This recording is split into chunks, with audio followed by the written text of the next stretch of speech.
I put over 27 habits to the ultimate test in different 30-day challenges over the past few years. From cold showers, to bullet journaling, to quitting sugar, and waking up at 5 a.m. every day. I want to break down all the lessons I learned through each of these challenges, share the practical lessons I discovered about behavior change, and which habits I'd recommend picking up if you're trying to get your life together. This video is sponsored by Squarespace. More on them later.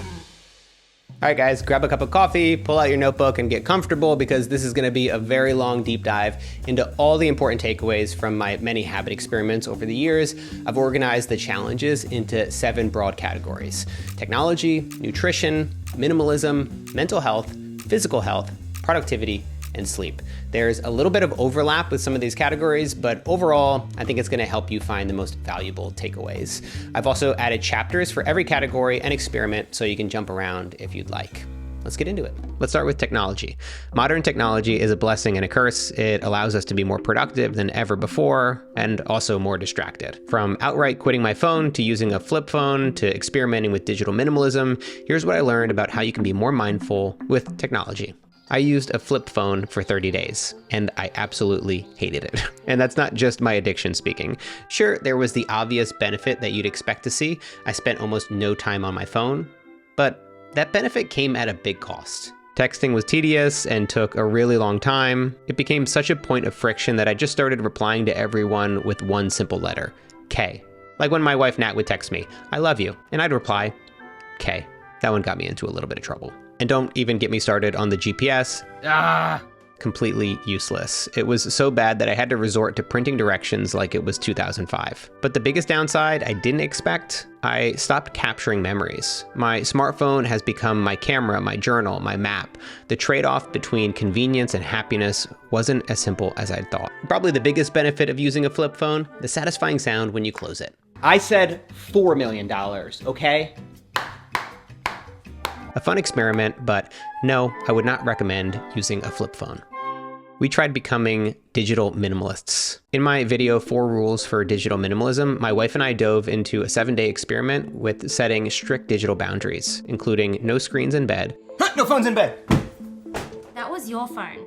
Limiting social media, reducing time checking email, and cutting back on streaming. I wanted to see how these rules would impact my focus, my productivity, and overall relationship with technology. And as far as bringing that along, I don't know, I just thought it would be fun. So my 2 big takeaways. Small digital rules created structure without feeling like I was being deprived. Limiting email to once per day prevented me from reactively checking my inbox all day long, and cutting streaming to 1 day per week forced us to find alternative ways to spend our time, like playing board games, reading, and cooking. The second takeaway, not everyone benefits from digital minimalism. Some people experience anxiety, comparison, and distraction from screens more than others. I found it improved my productivity and focus, while Nat didn't feel the need for these same kind of limits. Self-awareness is key. If screens don't have a huge negative impact on your life, then digital minimalism may not be hugely helpful. I mean, I don't mean to sound obnoxious, but I don't feel like I'm getting any value out of this experiment. I'm gonna be honest, I still don't believe her. Back in 2018, I quit social media for 30 days. This is a very nostalgic experiment for me because it happened in the very early days of starting this YouTube channel. In fact, I released my most popular video of all time, A Day in the Life of a Minimalist, during this experiment, and my channel completely exploded. I gained 124,000 subscribers in a month, my biggest spike ever. Outside of learning about how addicted I was to my phone, keep in mind at the time this conversation was relatively new, now I think we all know most of us are addicted to our phones, I discovered that constantly checking my numbers wasn't helping me grow my audience. It was constantly making the best videos I could, and maybe also getting a little bit lucky. I think I found the most effective and creative solution for my phone addiction in my most recent digital minimalism experiment when I ditched my phone for 30 days and replaced it with my smartwatch. My goal has never been to deprive myself for the hell of it. Okay, maybe in the flip phone experiment, but this is one of those problems I've faced for most of my adult life. And this solution worked surprisingly well. The brilliance of switching your phone for a smartwatch is that you get almost all the benefits of being connected. Hey, Nat. Hey. How does the quality sound? It's not like crystal clear, but like I can hear you. I could make calls, send texts, listen to music and audiobooks, and I could even use maps. I did a little challenge where I blindfolded myself and had my wife drop me off in the middle of nowhere. Using just my smartwatch, I was able to make it back home. And it completely eliminates your ability to scroll social media, stream shows, or play games. There were challenges like battery life and navigation while driving, but overall, I felt way more present and free from mindless scrolling. This was by far the best solution I found to curb my screen addiction while also staying connected. And while I don't use this approach every single day today, it's something I implement when I want a more distraction-free kind of day. Next up, nutrition. Food fuels everything we do, but most of us don't pay close attention to what or how much we're eating. So over the past few years, I tested myself by counting every single calorie, quitting caffeine, and even trying intermittent fasting twice. Some of these experiments gave me life-changing insights, while others just made me miserable. Here's what I learned. One of the first experiments I ever did on this channel was quitting sugar for 30 days. I got 3 big takeaways from the experience. First, your environment shapes your habits. One of the biggest lessons I learned while quitting sugar was that willpower alone isn't enough. You have to design your environment for success. The easiest way to avoid sugar, make it invisible. As James Clear puts it in Atomic Habits, you can break a habit, but you're unlikely to forget it.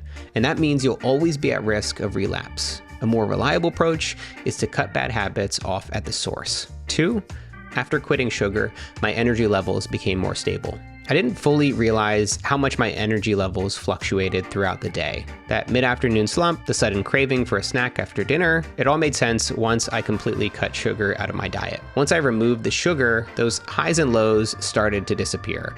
It wasn't magic, but my energy felt much more stable throughout the day. 3, understand the root cause of your bad habits. Quitting sugar made me realize that my cravings weren't just about taste. They were a response to stress, lack of sleep, and even boredom. It's easy to blame willpower when trying to break a bad habit, but the real key is understanding why you keep falling into these same patterns to begin with. Instead of just eliminating all sugar from my diet, I first had to address the root cause, whether that meant improving my sleep, managing my stress better, or finding healthier ways to cope. I've really found over the years that by tackling the deeper issues, it's become much easier to make lasting changes. Another experiment that helped me build self-awareness around food was tracking every single calorie I ate for 30 days. I've always considered myself pretty mindful when it comes to what I eat, but I never actually tracked my calories and macronutrients in detail like this before. Using MyFitnessPal, I logged every meal, every snack, every little bite I took for an entire month. And let's just say it was a wake-up call. That single spoon of peanut butter, 95 calories. Don't judge me. That oversized ice cream sandwich, 1,200 calories, half my daily intake. Through this experiment, I started to see food differently, not just as meals, but as numbers, as energy, and as fuel. Importantly, through this process, I discovered my baseline caloric intake, that is how many calories I actually needed to maintain my weight with my current level of activity. And with the help of my friend and nutrition coach, Jordan Syatt, I realized that I was under-eating protein and overdoing it on fats. RIP to my weekly peanut butter jars. This gave me a great target to shoot for going forward as I try to get more intentional with my macros. Was tracking every meal insanely time-consuming? Yes, it was, but it was also worth it. If you've never done anything like this before, I highly recommend trying it, even if just for a month. It's gonna give you a nutritional awareness that's gonna stick with you long after you stop the experiment. I quit caffeine for 30 days. This was a tough one. I wanted to see if it could help me sleep better, reduce anxiety, and stabilize my energy. The first 48 hours, pure suffering. I had headaches, brain fog, and an overwhelming urge to nap on the floor at all times. My productivity, gone. I struggled to focus, and even basic tasks felt impossible. It's hard to even talk right now because it hurts so bad. After the first week, I physically adjusted, but something still felt off. I missed the ritual of coffee. The smell, the routine, the simple joy of sipping on a coffee in a cafe. Cutting out caffeine wasn't just about losing the stimulant, it was losing a small but meaningful part of my daily life. And here's the surprising thing. I didn't feel any better off caffeine. My sleep didn't improve, my anxiety didn't decrease, and my energy levels pretty much the same. I mean, maybe if you hooked me up to a bunch of electrodes in a scientific lab, they might find some benefits, but to the naked eye, I wasn't seeing it. At the end of 30 days, I had my first cup of coffee again, and it was heaven. Oh my God, stop. Stop! Would I quit again? Absolutely not. Life's too short to give up coffee. I tried intermittent fasting for 30 days, twice. I've never been big on breakfast, so in a way I've been intermittently fasting for years without even thinking about it. But twice now I've followed a very strict fasting protocol, both for 16 and 18 hours per day, to see if I could find any of the supposed benefits. The one thing I learned through my research was that fasting works, but probably not for the reason you think it does. It seems like most experts agree that fasting helps with weight loss because it naturally reduces how much you eat, not because it supercharges your metabolism. And I found that myself. By limiting my eating window to 6 or 8 hours a day, I ate fewer meals and cut down on mindless snacking. That alone led to better portion control, and on my second time around with this experiment, I ended up losing 5 pounds in a month. I just like how I feel fasting in the morning. Skipping breakfast actually gave me more energy and focus. Without a big meal slowing me down, I felt sharper and more productive in the morning. That said, fasting isn't for everyone. If it makes you feel lightheaded or weak, it's probably not worth forcing it. So I love doing these habit experiments and sharing all the things that I learn with you guys, but that's just one half of what I do. The other half is teaching people how to make awesome videos for YouTube, and I wouldn't be able to do that without the help of my sponsor for this video, Squarespace. I've been using Squarespace for 7 years, and it's by far one of the easiest website builders that I've ever used.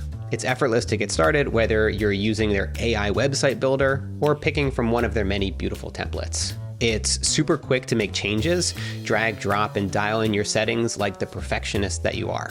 This right here is the very long sales page for my YouTube course. What I love about Squarespace is just how fast it loads. I mean, look at that, that's amazing. It's got testimonials, it's got videos, it's got photos, it's got graphics. I mean, what else do you need? Squarespace also gives you access to some really powerful built-in tools for e-commerce, blogging, analytics, and domain hosting. Now, you may already know this, but when you use the link in the description below this video, that makes me look really good, and it means that Squarespace is going to want to keep partnering with me in the future. So if you want to build a website, whether it's right this very moment or 2 months from now, make sure you go to squarespace.com/MattDiavala to get started. You'll also save 10% off your first purchase of a website or domain. Pretty awesome, I know. Alrighty, back to life lessons from all the habits. Oh my God, no, you saw the light. Oh, the fourth wall is broken, no. Minimalism. I've been a minimalist for over 13 years, and this practice still helps me to learn about myself to this day. Over the years, I've conducted a few experiments that help me get more intentional when it comes to how I implement minimalism. I counted everything I own, challenged Nat to try minimalism herself, and even explored what happens when you try to practice minimalism as a parent. That did not go as expected.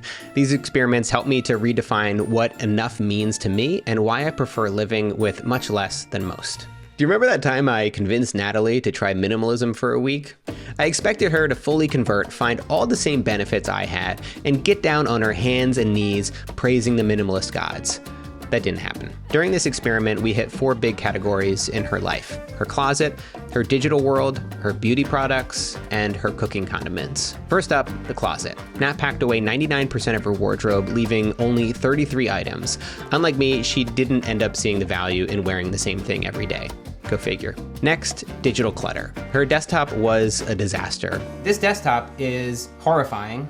How long has it been like this? Forever. Oh, forever? It's really not that bad. I think you're being dramatic. Her inbox had over 10,000 unread emails, and yes, she still uses Yahoo Mail. We backed up her files, organized everything, and miraculously found an actual wallpaper behind all the icons. I don't think she wanted to admit it, but she totally liked the change. Then, beauty products. We unearthed her secret hoard of skincare and makeup products and condensed it all into one bag. Somehow, she still found room for her glitter eyeshadow. I mean, that obviously isn't essential. The final boss was the cooking condiments. I tried to get her to get rid of some, but she refused, and I surrendered. Yay! At the end of the week, did she convert to minimalism? I think we know the answer there. Not a chance.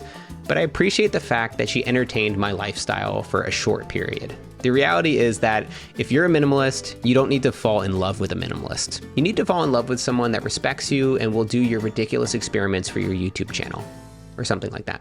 We tried minimalism with kids. Even though Natalie isn't a minimalist, I've been surprised at how much she has embraced this process of practicing minimalism with kids. While it hasn't exactly gone to plan, we have seen some huge benefits from this practice. The first challenge we faced, even before Frankie was born, was culling down the recommended baby items to the essentials. And we still ended up buying 100 new things by the time our son was born. These are baby nail clippers. While we had to buy a lot of new things, there were a few practices that really helped us get more intentional with the things that we purchased. First, we gave Frankie a capsule wardrobe. Do you know what? I was actually surprised in myself because like when you have a baby, you want to get all the cute things, right? Like there's like all the cutest little socks and the cutest little frilly things and like, oh my gosh, I can put him in these like knitted suspenders that are like impossible to wash, dry clean only somehow. And I was looking at all that stuff first and I was like, well, what should I like dress him in? And like, what should we get? And then I was like, you know what? Fuck it. This kid's getting a capsule wardrobe and he's gonna love it. Yeah. So we got him like a capsule wardrobe from birth till 3 months. And literally what that meant was, I think it was like 4 long sleeve zippies and then like 6 singlet onesies. That was it. So it was the same color, same style, same design, same brand, all machine washable, dryer friendly, 100% cotton. We implemented a 1 bin rule for toys, so if a new toy came in, an old one went out. This was great when he was a baby. Now that he's a toddler, we had to get a much bigger bin. Okay, we have 7 bins. Setting boundaries for gifts. We went ahead and let family and friends know that we didn't want physical gifts for our son. If anything, we wanted them to buy us consumables or books, since we already had everything else that we needed. That helped with some of the things, but people still inevitably bought us stuff. What are you gonna do? And finally, we got really smart with our storage and organization. Some people call storage and organization the dirty little cousins to minimalism, but I'm personally a fan. We used storage bins under the bed for baby gear and organized essentials like bottles, pump parts, and solid food supplies in our kitchen cabinet. This really helped us from drowning in the clutter. Does it slow us down a bit? Sure. But when we ask ourselves, do we really need this? Will it make our life simpler or more complicated? Has really helped to keep our home simple and clutter-free. So, can you be a minimalist with kids? Yes, you can. But that doesn't mean that your kids will be. Mental health. Mental health isn't just about reducing stress or feeling good. It's about building habits that help you navigate life's inevitable challenges. Over the years, I've experimented with everything from meditation to mood tracking and breathwork to see what actually makes a difference. Some practices really surprised me with how transformative they were. Let's start with meditation. My meditation experiment was pretty extreme. I committed to meditating for 1 hour every single day for 30 days. That's 1 hour spread throughout the entire day. 5 hours of meditating so far. Just wasting my days I was away. gonna say, imagine all the videos productivity. you could have done in 5 hours. Here are my 3 main takeaways from my meditation experiment. 1, it's much harder than it looks. Sitting still and staying present for an hour was mentally exhausting, especially in the beginning. The biggest challenge wasn't distractions from the outside world, but getting lost in my own thoughts. 2, a small meditation habit is better, especially when you're getting started out. Going too hard too fast, like I did for 1 hour a day, was like running a marathon without training. If you want to stay consistent with a habit, it's more important to shrink the change as small as possible, so it's a no-brainer to do every single day. I think doing it for 10 minutes, which is what my wife did over this 30-day experiment, was a much better approach. 3, try to start out with guided meditations. Having a structured meditation to follow, whether through an app or a teacher, made it way easier to stay focused and avoid zoning out. Instead of sitting there wondering about whether or not I left the oven on, guided meditations kept me engaged, grounded, and in the present moment. Really, I guess the whole idea of meditation is just to be aware of those things and to observe consciousness. I didn't get it. Stop judging me. By the end of 30 days, I was loving it, but it wasn't enough to keep the habit alive over the past few years since life got in the way, as it always does. So sitting down to meditate for even 10 minutes has been a real challenge. That said, today I try to find time to be still and in the present moment in other ways, whether that's going for a walk, lifting weights at the gym, or finding a few moments to be still after we put our son down for his nighttime routine. It's not perfect, but every little bit helps. I'm really hungry. Ugh, me too. Wait, did you hear what I'm saying? Wait, do you hear what I'm saying? What the fuck? Wait, what? Oh my god. I tracked my mood every single day for a year because I needed a spreadsheet to tell me if I was happy or not. Each night, I rated my day on a scale from -2 to +2, hoping to find patterns in my happiness. I got this method from Jim Collins, author of Good to Great, who meticulously tracks every day of his life. There were a few key takeaways after doing it for 1 year. Through doing this experiment, I found that self-perception is often inaccurate. Our emotions fluctuate daily, and when we're in a funk, it's easy to believe that we've always been unhappy. It paints our entire life in a bad light, when in fact, we're just having a bad day, a bad week, or maybe a bad month. Often when you step back, you can find a brighter, more complete picture. What I found most eye-opening was that my work was the cause of both my best days as well as my worst days. Deep, meaningful work led to more states of flow and lots of positive feelings. But overworking past 10 hours led to burnout. This really reinforced the idea in my mind of balance. Work can be energizing, but too much takes a toll. At the end of the year, I had 69 amazing days, 169 good days, 98 fine days, 25 bad days, and 4 awful days. And I would say overall, a pretty good year. The big insight looking back at the year, the things that made me happiest weren't big achievements. They were simple. Quality time with people I love, doing things just for fun, and working just enough, but not too much. I tried breathwork for 30 days, and it was way more intense than I expected. At first, I thought it was just another woo-woo spiritual trend like crystals or astrology, but people claimed it could help reduce stress, unlock repressed emotions, and even create psychedelic-like experiences. So naturally, I had to try it. I went all in and attended a legit breathwork retreat in the first week of this experiment. I'm nervous. I'm a little bit excited. I have no idea what to expect. Within minutes, I felt lightheaded, my hands curled into claws, and then boom, a wave of emotion hit me out of nowhere. I did not expect to get as emotional as I did. It was definitely unlike anything I have ever done before. I left that session feeling completely at peace with the world and a brand new perspective of what was possible with breathwork. If you try this for yourself, which I highly recommend you do, even if you just do it once, you can expect resistance, but also real benefits. While it was challenging to stay consistent, especially outside of the retreat setting, the moments of stillness and clarity made it a practice worth doing. You don't have to believe in spirits to try it. I certainly don't. Just be ready for whatever comes up.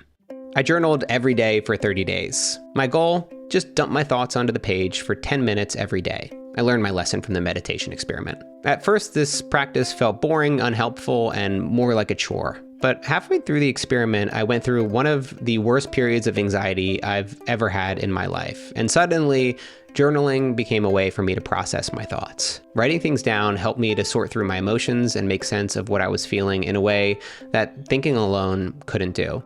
So this is May 20th, 2019. Nat and I just moved into our new apartment, and I write, I'm really hoping that after a good night's rest, I'll wake up feeling like myself again. I don't feel like cleaning the apartment, unpacking, or getting back to my work. My mind and body feel completely unsettled. There's a tension, a nervousness, anxiety. I hate this feeling. I just want to feel comfortable again. Fuck, I just hope that I wake up feeling better again. I know I must sound like a broken record, but when you feel like this, it's all you can think about. So many of the people that I've interviewed for my new podcast, 3 Rules, credit journaling as a practice that has made a meaningful impact on their happiness. When I see a certain habit like this come up again and again from highly thoughtful and successful people, it just reinforces how important and how universal they are. In the moment, it might not feel that transformative, but I found that over time, it can help to reveal patterns, struggles, and progress that would otherwise go unnoticed. Even if you don't journal daily, having a place to turn to when you need clarity is invaluable, and it's a habit that I always come back to when I need to get clear on my thoughts. I took cold showers for 30 days. There's been a lot of talk over the past few years about the benefits of cold exposure. Lots of the science behind it is being explored, and some of it even debunked. Even the well-known therapeutic remedy called RICE, which is rest, ice, compression, and elevation, is falling out of practice and not being recommended as a recovery tool. Good thing I didn't do cold showers for any of the supposed health benefits. I did it for one reason and one reason only: to embrace the flinch. Julian Smith's book, The Flinch, describes that split-second hesitation before doing something uncomfortable. Hitting publish on your first YouTube video, walking out onto the stage to give a talk, asking someone out at a bar, also stepping into a cold shower. Julian argues that embracing the flinch over and over again, we can get better at it. Something like doing cold showers every day can become a daily practice in pushing through hesitation. No overthinking, no backing out, just stepping forward into discomfort. Over time, this practice rewires the instinct to avoid hard things, making it easier to take action when it truly matters. I hate to see how cold this shit really is. I'm not joking, this shit's gotta be like 40 degrees. It's only 61 degrees. I think it's broken. There's probably something wrong with this. Is jumping into a cold shower a dumb and pointless exercise? Maybe. Or maybe that's just the flinch talking. If you want to find out for yourself, here's a challenge for you. Right now, yes, in the middle of this video, put your phone down, turn the dial all the way to cold on your shower, and step in. You can choose comfort, staying exactly where you are, or you can push yourself, embrace discomfort, and prove to yourself that fear doesn't get to make the decisions. You can do that now. Seriously.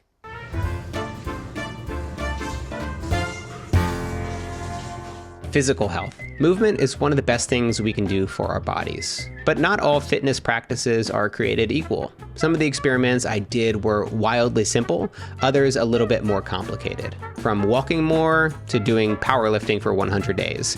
Here's what I learned about the habits that help to improve our physical health. I tried powerlifting for 100 days. Not only that, but I also signed up for a legit powerlifting competition at the end of the 100 days. Nothing like a big goal to kick your ass into action. This was by far the biggest experiment that I've ever done for this channel, and I learned so much. First, I learned about what helps to build strength, progress, and momentum in the gym. The biggest improvements I found came from dialing in my technique, following a structured program with progressive overload, and working with one of the best strength coaches in the world certainly didn't hurt. The right support system honestly made a huge difference. Training with a world-class coach took my progress to another level. Being in a serious training environment week after week pushed me beyond my limits, making me realize that I was capable of far more than I initially believed. I also learned that powerlifting, at least for me, at least for right now, isn't a practice that I want to implement into my life going forward. While it was so much fun to do this experiment for a few months, and I met so many amazing people in the powerlifting community, it really taxed me both physically and mentally. But I left with skills that have improved the core lifts I continue to perform at the gym. I may not be trying to max out my lifts with every session, but I still have a far greater technique and knowledge when it comes to my squats, bench, and deadlift. And that was a huge takeaway from this whole experiment. I tried yoga for 30 days. Long story short, I liked yoga much more than I expected. Long story medium, despite years of weightlifting, yoga revealed weaknesses in my mobility and balance. Over the month, I saw noticeable gains in flexibility and core strength that made everyday movements easier and reduced some of my minor back pain. Hey honey, how are you? Yoga wasn't just about physical movement, it became a mindfulness practice. Turning inwards into my body's sensations led to greater self-awareness of my posture, my movement, and my overall well-being throughout the day, which honestly I think is one of the best parts of this practice. The fact that it helps you both when it comes to your physical health as well as your mental health. I don't know, that might also just be the toxic productivity side of me talking. Still, I 100% recommend yoga if your joints are feeling a little rickety or you want to find a mindfulness practice to implement into your weekly routine. I rarely hit 5,000 steps a day, let alone 10,000, so I finally committed to getting my steps in. I walked 10,000 steps for 30 days. They're calling it walking. Apparently, you just get your ass off the couch and move your legs in a forward-like motion, propelling yourself into the space in front of your lifeless body. And here are my 3 big takeaways from the experiment. Walking more is surprisingly hard to fit in when you're busy. Hitting 10,000 steps daily required intentional effort, especially on busy days. Incidental exercise, like taking the stairs instead of the elevator, or walking to get errands instead of driving your car, really helped to increase the amount of steps I took every day. Other small changes made a big difference. Taking work calls while walking, scheduling morning walks into my day, and finding enjoyable ways to move, like hikes around Sydney, made it feel more sustainable instead of just a box to check. And I was surprised to find that the benefits were more mental than physical. While my weight and health metrics stayed mostly the same, walking more led to improve my mood and feel a greater appreciation for slowing down. I think we're starting to see a theme here with a lot of these challenges. I need to find ways to slow down and calm my racing mind.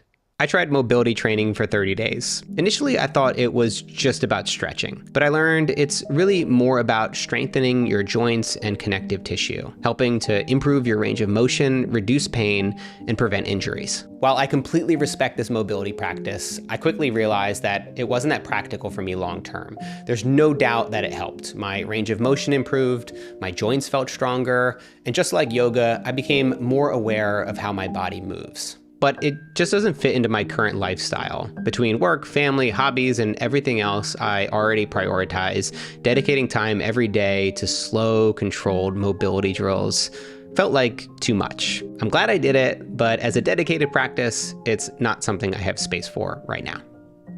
Productivity. Being productive isn't just about doing more, it's about doing the right things. I ran several experiments to test different strategies, from waking up at 5 a.m. every day, to timing every single minute of my day, to experimenting with bullet journaling. I even attempted to build 3 habits at once to see if habit stacking actually works.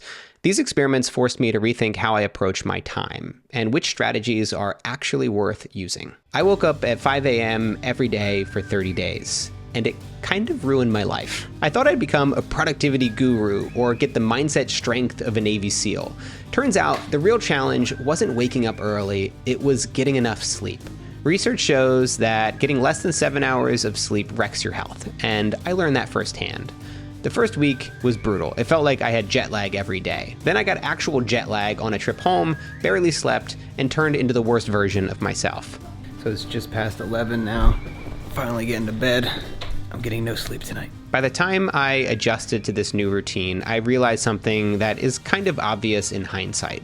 Waking up early doesn't magically make you more productive. Why? Because sleep-deprived me isn't exactly a creative genius. The only real win, I discovered something that definitely doesn't work for me. I timed every single task I did for 30 days. Brushing my teeth, eating, working out, even the bathroom. Why? After months of very low productivity, I wanted to find ways to get more efficient with my time. I tried using a dozen different apps and settled on one called Toggle to time track everything that I do in a given day. The results were pretty eye-opening. I found out that I was only working 20 hours per week. This is just like way worse than I possibly thought it could be. If I had a boss, I'd probably be fired by now. I've been struggling to get motivated. I've been struggling with my role as a parent and a business owner and trying to balance everything. This experiment really helped me to reshift my work-life balance going forward to one that puts a little bit more emphasis on work. Doing this also helped me appreciate the time that I do have with my family. I love the idea of bullet journaling, the aesthetic, the symmetry, the embraced perfectionism, but when I tried bullet journaling for 30 days, I didn't really like it. So these 2 pages encompass my yearly view. It's my 2022 bird's eye view. On this next page, this is the monthly view. This is where we can dive a little bit deeper and add things like the title of my YouTube video I'm releasing, or just some personal things I have going on. Here we've got my monthly habit tracker, my monthly mood check, which I'll be able to fill out down here, how I'm feeling, my anxiety levels. And up here in the corner, I've got my idea section. So that's any video ideas, course ideas. I can just dump them right in this corner here. Sure, bullet journaling forces intentionality. Unlike digital to-do lists, writing tasks by hand makes you more mindful about what's actually important in your life. But for me, the time-consuming setup and the rigid structure felt a little bit more like a chore than a tool. That said, some elements were worth keeping. Even if a bullet journal as a whole didn't stick, there were certain aspects that I found valuable, like habit tracking, mood checks, and idea dumps. These elements were a useful self-reflection tool that didn't slow down my productivity. If your current digital productivity system is working fine and you're getting things done, I don't think it's worth ditching it for a physical bullet journal. If you're the kind of person that loves putting pen to paper, then you've probably already got a bullet journal. 1 month I tried putting habit stacking to the test, and I built 3 habits at the same time. This isn't something most behavior experts recommend, but in the name of science and probably overconfidence, I gave it a shot anyway. The goal? Build a daily routine of cardio, drinking more water, and listening to audiobooks, all at the same time. Habit stacking works because it leverages contextual cues.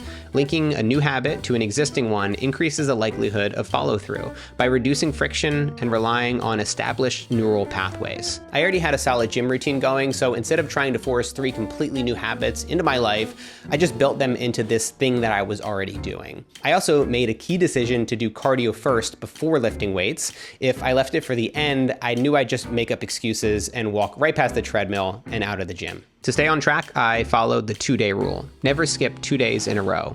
Missing 1 day is fine, it happens, but 2 days, that's when momentum breaks, and I've seen firsthand how easy it is to let habits slip entirely from that point. One of the important takeaways from this experiment was seeing the results of small, consistent effort over time. 10 minutes of cardio per session turned into 358 total minutes by the end of the month. 30-minute increments of listening to audiobooks led to 27 hours of listening. Drinking 60 ounces of water daily added up to nearly 2,000 ounces, which is probably why I spent half the month in the bathroom. Sleep, as I've learned in my life, is the foundation for everything, from focus to energy and overall health. I've experimented with it in different ways, from fun challenges like learning how to lucid dream to swapping lives with a night owl. These were eye-opening and often sleep-depriving experiences that completely changed how I think about rest and recovery. I swapped lives with a night owl. I'm an early riser and my friend Sarah is not. For 1 week, we swapped routines to see if we could learn something from each other's schedules. There were major downsides for both of us right away. Our energy levels and sleep took a huge hit. I used to think that being an early bird was just about discipline, but science says otherwise. Matthew Walker, one of the leading sleep researchers that I'm sure you've already heard of, explains that our circadian rhythms are largely determined by genetics, not willpower. So instead of forcing yourself into a rigid 5 a.m. wake-up time just because productivity culture glorifies it, it's better to align your routine with your natural rhythm. Fighting against your biology is both exhausting and counterproductive. By the end of this experiment, neither Sarah nor I were converted. Another late night for me, almost 1 a.m. I am so done with this. I can't wait to get back to my structure and my routine. Ultimately, the best schedule is the one that works for you, so maybe it's time to stop judging night owls. I learned how to lucid dream. Some people say that lucid dreaming can make you more productive and help you develop skills in your sleep. Those people are probably wrong, but that doesn't mean lucid dreaming isn't possible. I can't say that I had any life-changing benefits doing it, but it was a lot of fun and I was able to lucid dream a couple times during my 30-day experiment. I'm not really sure if there's any correlation between how hard I try and how often I have a lucid dream. I feel like so much of it is just a luck of the draw. What are you doing, Nat? You're popping your head in the background. If you want to try it for yourself, I walk through exactly how to do it and speak with a certified lucid dreaming expert in my full video on the topic. And finally, I tracked my sleep after having a baby. As you've seen, I've done a lot of experiments on this channel over the years, pushing my limits, testing my habits, and learning more about myself. But nothing, absolutely nothing, tested me like parenting. My wife and I had an especially rough time with our son's sleep. From the moment he was born until he was 8 months old, he woke up overnight roughly every hour on the hour. I tracked my sleep to see just how bad it gets, and yeah, it gets bad. At least for us. I know some people have perfect sleepers. I'm definitely not jealous or resentful or plotting their downfall. How's my sleep been? Not great. Maybe I'll hold him while we film. Hey, buddy. Working dad. I got Frankie here. But here's the silver lining from one of the darkest periods of our lives, one that plunged me into depression and left Nat with PTSD. The worst moments do pass, slowly, painfully, but they do. Now that Frankie sleeps through the night, we don't take a full night's rest for granted. It's like stumbling across a lake in the middle of a desert. Everything is sweeter when you've pushed through the hardest parts. There's a reason that each of these habits have helped thousands of people, but expecting to maintain all of them forever, that's unrealistic. The key isn't doing everything, but finding what works for you and making small, meaningful changes over time. Looking back on all these experiments, here's my biggest advice. Find a sleep schedule that fits your life, and more importantly, make sure that you're getting enough of it. Unless, of course, you have a newborn running a sleep deprivation experiment on you. Move your body every week. It doesn't have to be extreme, just do something that keeps you active and increases your heart rate. Find a productivity system that works and actually stick with it. Take cold showers, or don't. Just make sure you practice embracing the flinch as often as you can. It will change your life. If you've never done it, delete social media from your phone and laptop for 30 days. Watch closely how your behavior changes. Learn what your baseline caloric intake is and what your macronutrient breakdown should be based on your goals. You might be surprised with what you find. Try replacing your phone with a smartwatch for a week. If you're anything like me, you'll love the change. Be more intentional with how you spend your time. Be more intentional about the things you bring into your life. And be more intentional with who you surround yourself with. Stop choosing the default path. Build a life that's uniquely yours. One that you can look back on and say, I may not be perfect, but I tried my best. None of this happens overnight. Not all of it is going to work for you.